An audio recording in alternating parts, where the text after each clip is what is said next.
Bonjour à tous et bienvenue sur la chaîne Oracle du Caillou. Donc cette vidéo va venir remplacer celle que j'avais fait il y a 2 ans maintenant sur la présentation du jeu Oracle du Caillou parce que de nouvelles personnes l'ont acheté et entre-temps je l'ai remanié donc je vais reprendre un peu les explications. Donc déjà avant de faire un tirage de cartes d'oracle ou de tarot, centrez-vous. Donnez-vous quelques minutes pour respirer, pour clarifier votre esprit. Demandez l'ouverture de votre canal pour avoir une belle compréhension des cartes. Vous pouvez mettre une jolie musique ou quelque chose qui soit doux. Voilà, à chacun de trouver ce qui lui convient le mieux. Donc vous pouvez allumer de l'encens. L'encens, ça symbolise aussi l'air, c'est l'élément air. Vous allumez une petite bougie symbolisant l'élément feu. En même temps, cette bougie, elle symbolise aussi la lumière. Vous mettez de la lumière ou vous demandez de mettre un éclairage sur une situation qui vous préoccupe. Vous mettez de l'eau, symbolisant l'élément eau. L'eau, c'est un cristal, on va dire. Elle transmet les informations. Donc vous demandez à l'eau de vous transmettre les informations. Et puis du sel. Le sel, c'est l'élément terre. Et le sel permet la protection. Vous allez faire un espace de protection pour votre tirage. Et vous allez demander à votre conscience supérieure de vous protéger contre des interférences ou des informations dont vous n'auriez pas besoin. Donc voilà, ne pas utiliser les informations qui vous font peur. Tout ce que les cartes vous donnent, elles sont là euh, pour éclairer votre chemin. Pour autant, euh, vous êtes le roi de votre royaume, vous avez votre libre arbitre et rien n'a l'autorisation de venir vous obliger à suivre un chemin que vous n'avez pas envie de suivre. C'est valable aussi pour les cartes, pour les oracles, pour le pendule, pour tout élément de divination. Vous obtenez, un conseil ou un éclairage, et puis une personne avertie en vaut deux. Voilà, vous êtes libre de transformer l'entourage de votre question de façon à pouvoir avoir une autre démarche si elle vous convient. Alors, en ce qui concerne le tirage, donc j'ai fait 22 cartes sur le modèle des cartes du tarot de Marseille. Donc on a numéro 1 le battleur et ici j'ai mis donc les mots-clés. Dans le petit cartouche ici coloré, vous avez ce que représente la carte. Je n'ai pas fait de livret proprement dit parce que je me suis aperçue que pour, pour beaucoup de gens, c'était un enfermement. On tire les cartes et puis après, on passe son temps à feuilleter la page numéro 3 parce que, et donc du coup, on se coupe de la communication avec sa conscience supérieure.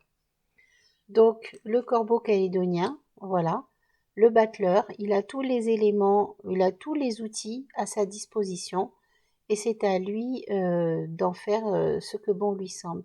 Le corbeau calédonien, c'est quand même le corbeau le plus intelligent au monde, du moins il a cette réputation. Ensuite, en numéro 2, vous avez la papesse. La papesse, c'est une femme d'âge mûr, c'est une initiée, elle a des secrets. Alors, j'ai pris le cocotier parce que le cocotier, il a quand même des cocos qui ont du lait. Ça me faisait penser à l'élément féminin. Et puis, quand on est sous les cocotiers, on a tout le temps la chanson du vent dans les cocotiers. Donc, on a vraiment, en tout cas, c'est à quoi ça me renvoie, c'est le bruissement des palmes de cocotiers qui divulguent, ou pas, à ceux qui les entendent, du moins, les secrets dans le vent.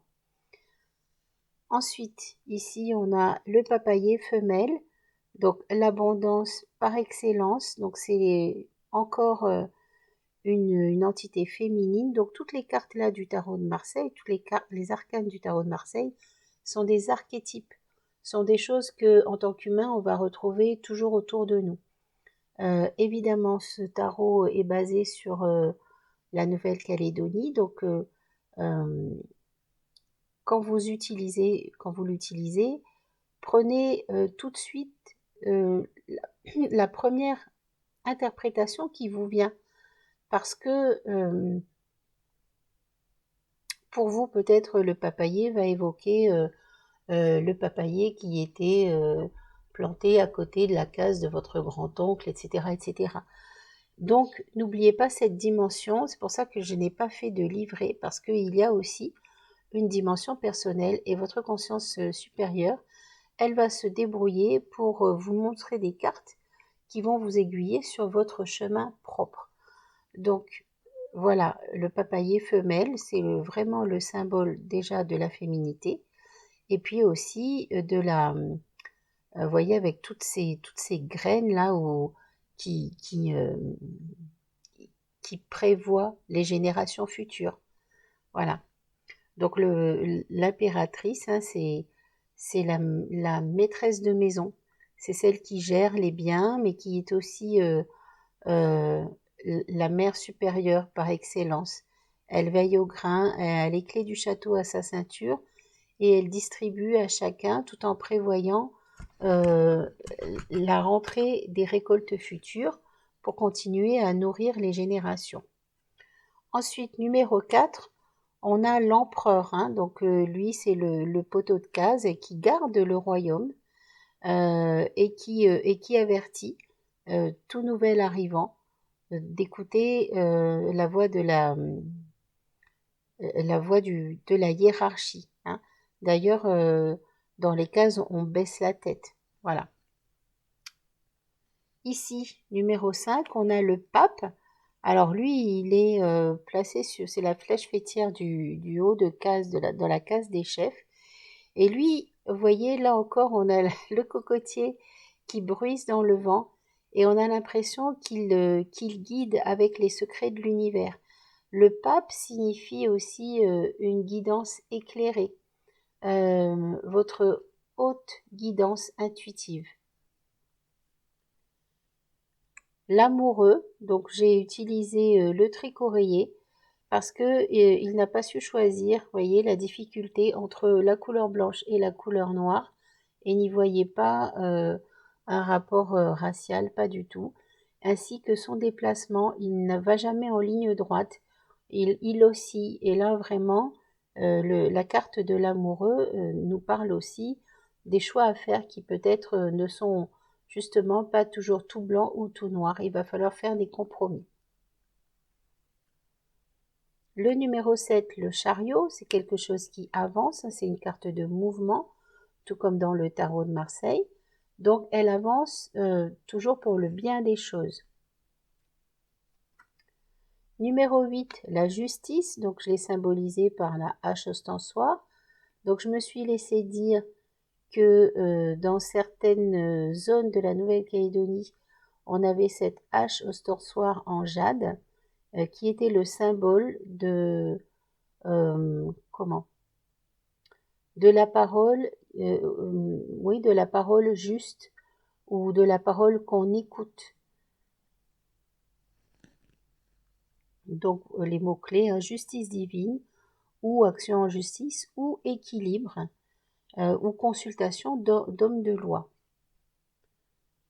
Numéro 9, l'ermite. Donc le nautile, lui, c'est un animal qui vit dans les profondeurs, on ne le voit pas souvent, c'est ce que vous avez à l'intérieur de vous. Caché, caché à l'intérieur de vous, vous avez votre intuition. Encore faut-il aller la chercher, lui donner l'occasion de s'exprimer. L'ermite aussi peut symboliser une enquête en cours. Justement, vous recherchez des indices, que ce soit à l'intérieur de vous ou sur un sujet donné.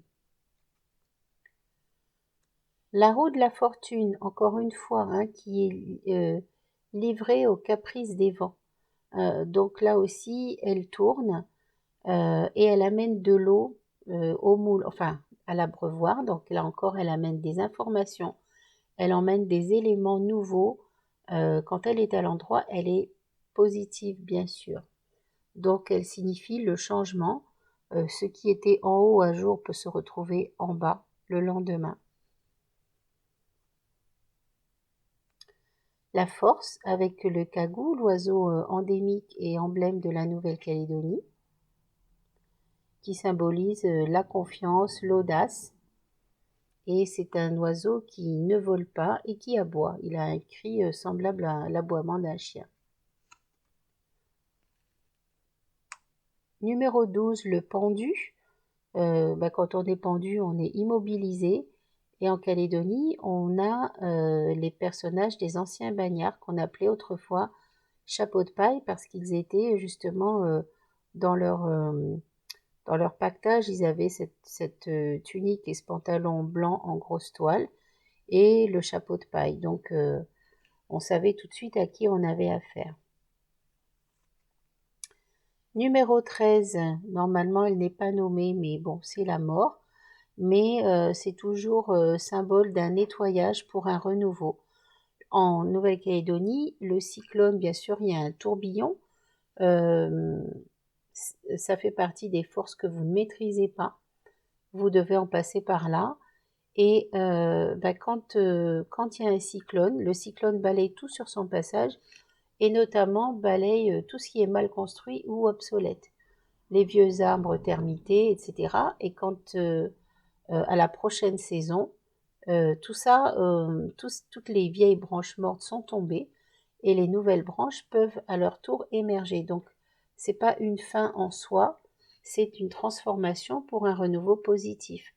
Mais ça peut être vécu comme une épreuve. Numéro 14, la mule cigale, c'est la tempérance. Donc la tempérance, elle nous parle de diplomatie, de réserve, de compromis, de faire aller les choses dans la douceur. Elle nous montre aussi une protection puisque c'est un ange gardien dans le tarot de Marseille. Donc c'est pour ça que j'ai choisi la mule cigale hein, qui nous parle de protection. Elle nous parle aussi de choses qui sont peut-être pas encore tout à fait mûres. C'est en cours. Et bien sûr, c'est toujours très positif. Le numéro 15 qui symbolise les forces de l'ombre, la domination sur les possessions matérielles ou sur le mental des gens, que j'ai symbolisé ici par le masque du deuilleur. Et là aussi, je me suis laissé dire que quand un personnage important décédé, on gardait la tête, puisque justement par la tête du défunt, on garde les informations sur la lignée. Et donc, pour éviter qu'il y ait des soucis avec la tête du défunt, on avait ces gardiens qui empêchaient tout intrus de venir interférer dans le processus. Donc, le but des individus qui avaient ce masque en bois, évidemment, c'était d'effrayer les éventuels perturbateurs. Numéro 16, la maison Dieu. Donc c'est la tour hein, dans le tarot de Marseille qui symbolise l'effondrement, la catastrophe, la ruine, éventuellement la désolation. Mais là aussi, ça symbolise aussi des fondations qui étaient mal construites. Donc j'ai choisi des ruines du bagne. Quelque chose qui était mal construit, qui n'était pas conforme. Hein, mettre des gens, euh, surtout à l'époque, dans les conditions où ils étaient mis à l'époque, ça n'est pas conforme à la loi de l'univers. Numéro 17, l'étoile, la protection et la protection stellaire. Donc nous ici on a la croix du sud, donc elle serait plus comme ça. Donc voilà, c'est la protection de l'univers, c'est l'espérance, c'est aussi regarder, choisissez votre chemin comme les navigateurs du Pacifique qui voyageaient avec les étoiles. Voilà, et les étoiles protègent votre chemin. Numéro 18, la lune avec le rodéo de Bourail.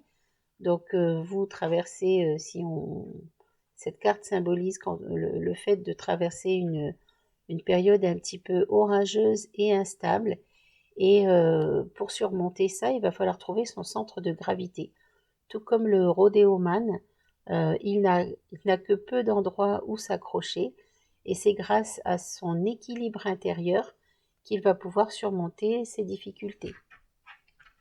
Donc, elle symbolise aussi vos intuitions. Suivez vos intuitions.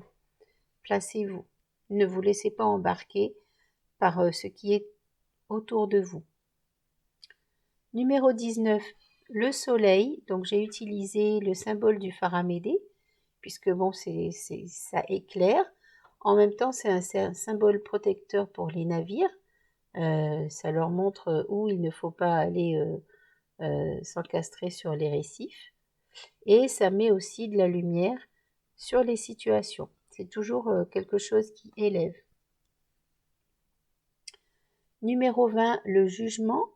Le jugement dans le tarot de Marseille, c'est le réveil des morts, où maintenant la partie est arrêtée. Il faut maintenant montrer vos actions, montrer ce que vous avez fait et évaluer où sont vos atouts et vos difficultés. Donc ici, c'est un peu un réveil général ou une annonce ou un appel ou le moment du rassemblement des justes. J'ai utilisé ici un souffleur de tout.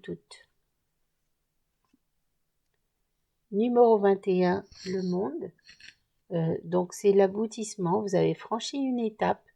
Vous êtes allé chercher vos dernières ressources, donc les perles qui sont en vous, qui constituent votre trésor personnel. Vous avez plongé vraiment à l'intérieur de vous. Vous avez réussi à faire briller votre diamant intérieur, donc à sortir vos perles. Et vous êtes maintenant prêt pour démarrer un nouveau chemin. Alors normalement, le mât n'a pas de numéro 22, mais voilà, on a terminé un apprentissage, on a terminé un cycle, on est prêt pour repartir vers l'inconnu. Et évidemment, pour repartir vers l'inconnu, il faut faire un acte de foi.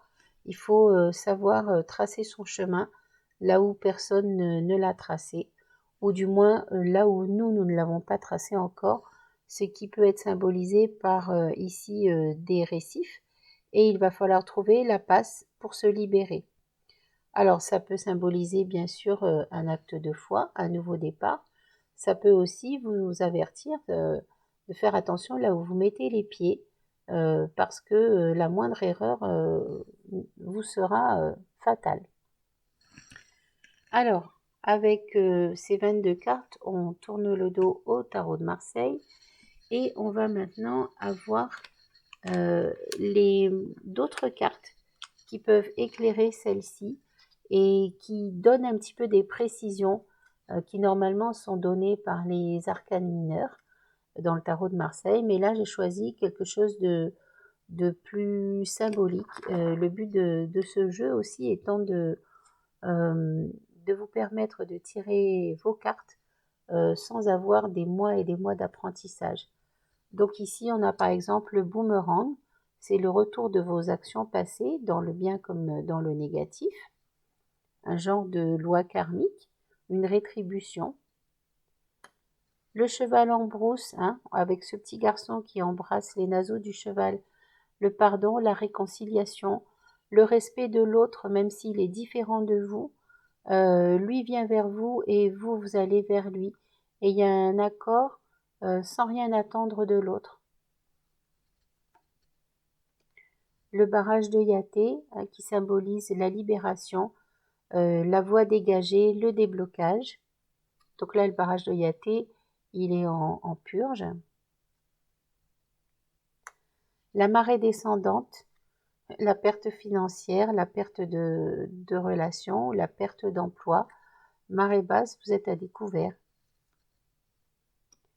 Le bagnant, l'ancrage, soyez solide dans vos fondations. Le bagnant ici aussi, c'est l'arbre aux esprits. Donc là aussi, on a toujours cette notion d'écouter les conseils des anciens, Elle nous parle aussi de choses qui ont eu lieu dans le passé ou d'une situation qui dure depuis longtemps et qu'il faut analyser maintenant. Les fourmis rouges, quelque chose qui gratte et qui pique et qui est très discipliné, qui est une corporation. Donc les forces de loi, l'armée, la police. Les Jeux du Pacifique, le succès, la reconnaissance, l'aboutissement positif d'un travail d'équipe, la reconnaissance de vos efforts. La maison coloniale, le patrimoine, le foyer ou les questions immobilières. Peut-être les travaux aussi, hein, des travaux sur votre maison ou l'acquisition d'un bien immobilier. La sensitive des désagréments passagers, voilà, ça pique et ça gratte, mais ça passe très vite, donc voilà. La famille calédonienne, hein, la famille, le cercle proche, la communauté choisie. Quelquefois, c'est pas une famille de sang, mais c'est une famille de cœur. L'épave de l'Ever Prosperity, un échec, une situation sans issue, un passé limitant qui vous empêche d'avancer ou des énergies contraires. Le plan d'Ignam, mais alors donc la vitalité masculine, l'énergie yang, un homme, si vous tirez les cartes d'une façon plus traditionnelle, on pourrait utiliser cette carte pour faire le consultant, avec ici son pendant, la consultante, voilà, le tarot. Mais je la remets ici dans son numéro. Alors, les idées sombres avec le volcan, hein, les idées pas nettes, vous avez l'esprit obscurci par des fumées. Des idées brouillées, un déséquilibre, une dépression, quelque chose qui n'est pas net. La nutrition. Alors ici, on a le volcan Yassur qui a explosé, donc une activité volcanique au sens proprement dit, mais ça peut aussi nous montrer des affrontements, une guerre, des manifestations ou une explosion de colère. La liane de vanille sur son tuteur nous montre ce qui a rapport avec le tutorat, le mécénat, la collaboration fiable. Parce que la liane de vanille ici, elle prospère. Le bougnat, des réjouissances, des célébrations positives, une invitation au partage. On l'a déjà vu tout à l'heure, le plan de tarot, tout ce qui est énergie yin, la femme, la beauté, la grâce, tout ce qui fait partie de la féminité. Le récif barrière, donc là, blocage, stagnation, limite. Le merle des Moluques, donc le piaillement hein, des oiseaux, vous savez, les merles des Moluques sont toujours en troupe, ils sont toujours très bruyants. Donc j'ai associé ça plutôt aux médisances, aux discussions, à ce qui est véhiculé par les réseaux sociaux ou par des sources d'information plutôt du style du cancanage que vraiment de l'information. Le bouton de lotus, une émergence de quelque chose de nouveau. Ça peut être une nouvelle vie, un nouveau bébé, un nouveau départ, un nouveau travail. Quelque chose qui entre dans votre vie ou alors quelque chose que vous allez faire éclore. La poterie lapita, des secrets ou des révélations qui vont venir à vous. Ça peut être souvent plutôt des choses dont vous n'aviez pas conscience. Alors peut-être dans votre famille ou peut-être autour de vous. Des choses qui viennent à vous et qui vont vous créer un étonnement, soit pour votre bien, soit un peu pour votre déstabilisation. Voilà, à vous de voir l'éclairage. le cœur de veau, hein, la protection, l'amour divin. Suivez votre cœur, soyez dans le partage. L'araucaria, je crois que je l'ai déjà... alors, je crois que je me suis trompée dans les... c'est pas grave. L'araucaria, donc un homme mûr, ou votre sagesse, votre guidance, peut-être un aîné, probablement masculin, un oncle, un grand-père, quelque chose, ou un mentor. Quelqu'un qui va vous diffuser un savoir. Voyez le savoir qui descend du haut vers le bas.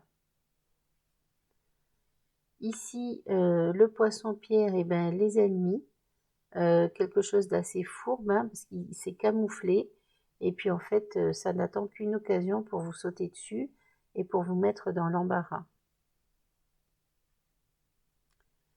Le Bernard l'ermite, on passe d'un état à un autre, on peut avoir une opportunité, il faudrait la saisir. C'est toujours quelque chose de positif.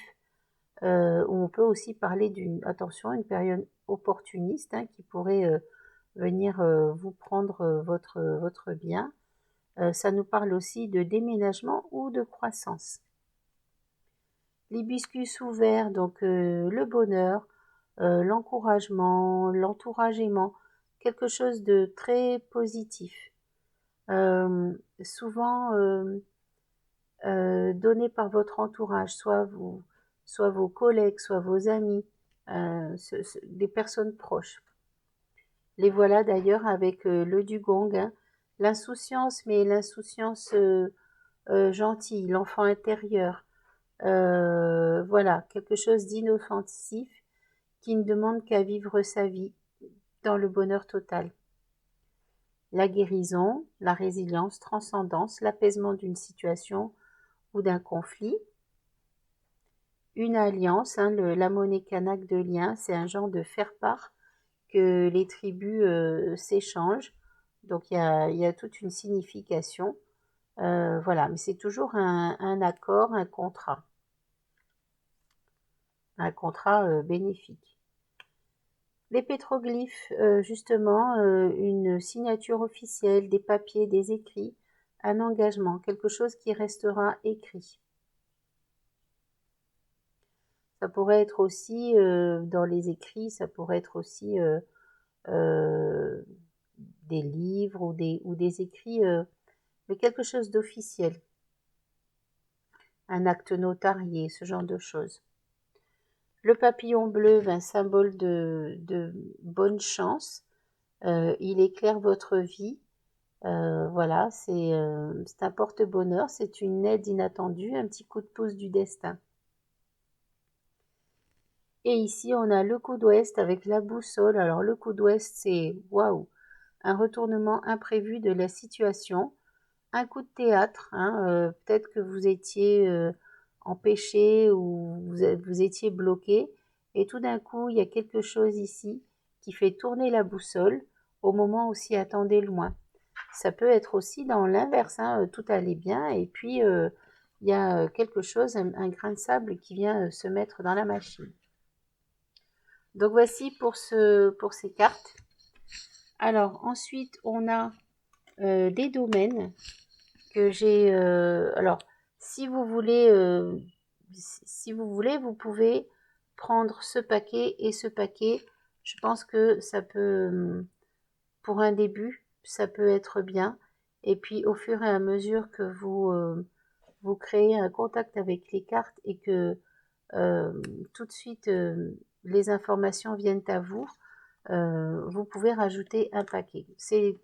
Chacun choisira comment il le fait. Alors ici, j'ai utilisé donc les domaines de la vie courante parce que vous pourriez avoir envie de faire un tirage sur des choses plus professionnelles. Donc ici, avec le nickel, hein, donc la mine de nickel, les grandes entreprises, le secteur minier, le secteur de l'enseignement avec les enfants, les futures générations, les études, la jeunesse, le marché de brousse, donc le secteur du commerce et de la distribution, import-export, les petites entreprises par rapport à le nickel ici qui est quand même quelque chose de plus gros. Les abeilles, le secteur du travail. Alors ici, on a 2 cartes pour le secteur de la communication. Donc la roussette symbolise les communications lentes et secrètes, des choses dont tout le monde n'a pas, auxquelles tout le monde n'a pas accès. Et ici, avec le Notu, on a, vous savez, le Notu, il est assez volubile et on l'entend de loin. Donc voilà, quelque chose qui va être publié. Ensuite, bien sûr, le secteur bancaire financier, le secteur de l'élevage, le secteur agricole, le tourisme avec les déplacements à l'étranger, le secteur de la recherche, de la génétique. Avec cette carte, je l'ai ressenti plus comme quelque chose qui nous coupe justement de notre humanité. Donc elle donne un éclairage qui n'est pas forcément bienveillant. En revanche ici, on a l'état de santé, des remèdes naturels ou une consultation médicale, voyez. On a un petit peu une différence d'interprétation ici. Ici, le secteur de l'artisanat, la culture et l'artisanat, l'environnement avec la forêt tropicale et puis l'énergie. Alors, vous avez le choix aussi de prendre ces cartes sans vous baser ici aux mots-clés, mais vous pouvez vous baser uniquement à l'interprétation de l'image. Hein. Vous prenez ce qui vous parlera le plus. Voilà, ici, on peut aussi y voir, vous voyez, un petit coup de pouce pour vous aider à vous transformer, puisque cette personne prend le bois qui est une matière brute et elle y applique une technique pour avoir une transformation. Voilà. Ici, on peut aussi y voir une notion cyclique, hein, puisque les baleines, elles reviennent périodiquement. Ça peut aussi vous donner une notion un petit peu sur le temps, août, septembre, octobre.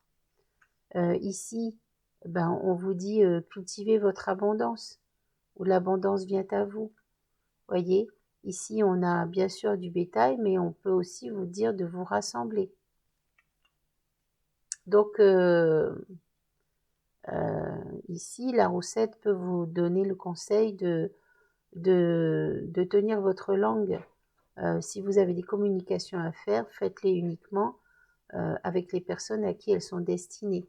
Donc c'est pour ça que je vous dis, toutes les cartes peuvent être prises, vraiment écoutez votre voix intérieure, parce que votre interprétation n'est pas forcément la mienne, mais c'est toujours celle qui correspond à la personne qui tire les cartes. Alors ici, j'ai rajouté des cartes qui sont plus adaptées au thème actuel. Donc ici, l'ouverture des capacités. Et donc là, on est dans le bénéfice. Hein. On est un peu entre l'affrontement entre le cerveau droit et le cerveau gauche, l'analyse, la logique et puis la créativité ici. Alors je vais la mettre là. Les dérèglements climatiques, hein, incendie, encore les dérèglements climatiques avec une vague de froid, les nouvelles technologies et leur influence sur notre vie, les religions, les attentats ou les accidents, l'espace, hein, les autres planètes, les êtres de l'espace, la pollution.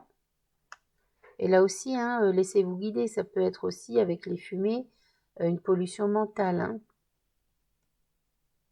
La planète Terre qui vous indique qu'on parle de quelque chose de global, de mondial, mondialisme, mondialisation. La sécheresse, la stérilité, des règlements climatiques ou quelque chose qui ne portera pas ses fruits. Et ici, une trop grande abondance d'eau, ou la gestion de l'eau, ou des inondations, ou les océans.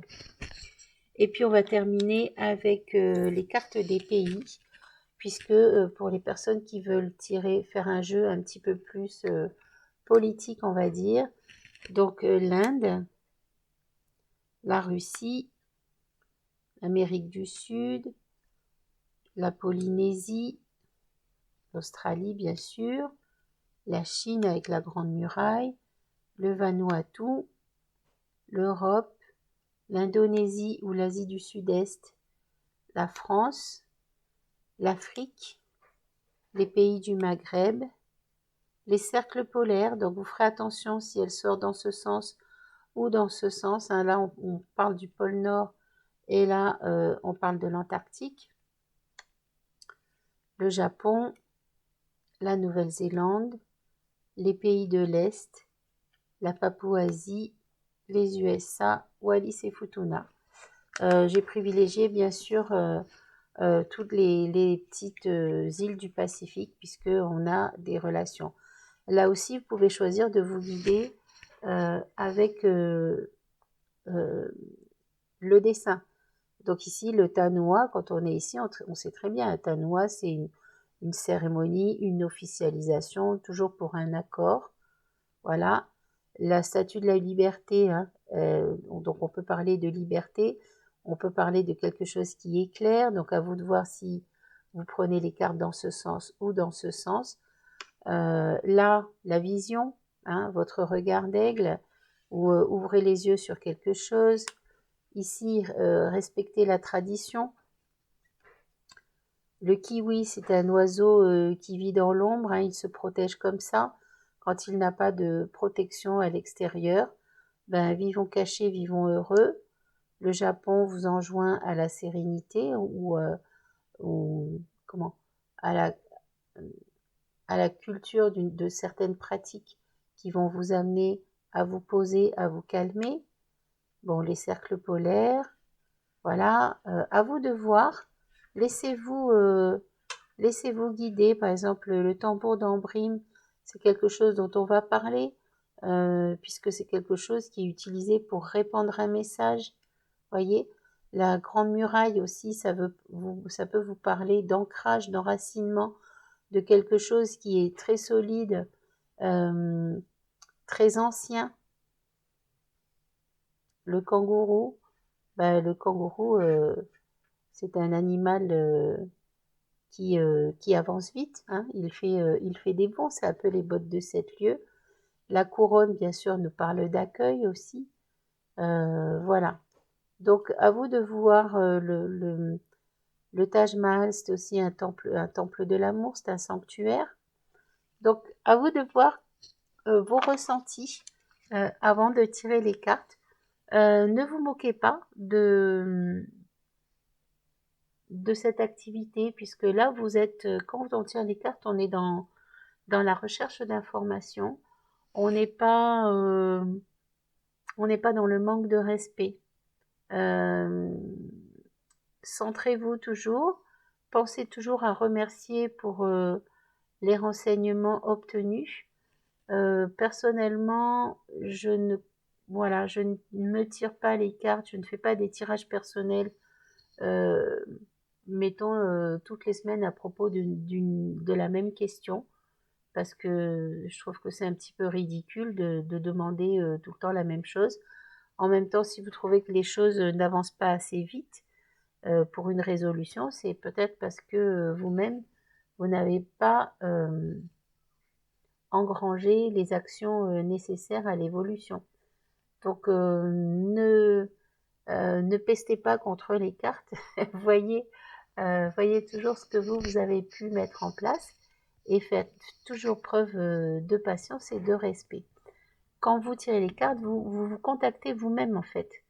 Vous contactez la partie de vous qui a une vision plus élargie de votre vie, qui connaît toutes vos vies et qui peut vous aiguiller, vous donner des renseignements qui vont vous être utile pour une question précise dans un temps précis.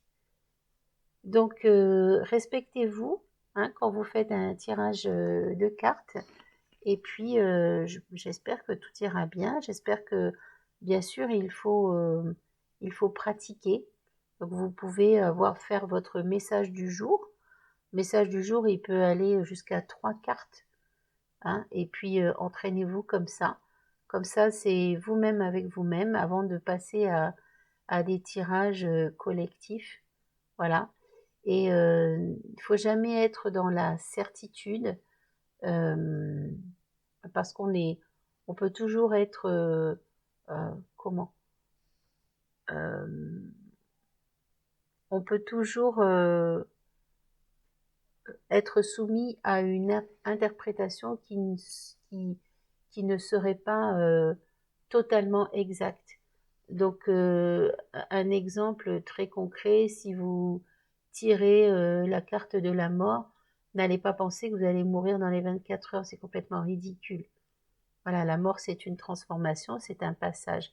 Donc, soyez toujours circonspect. Voilà. J'espère que cette explication vous aura plu. Là aussi, vous avez des cartes.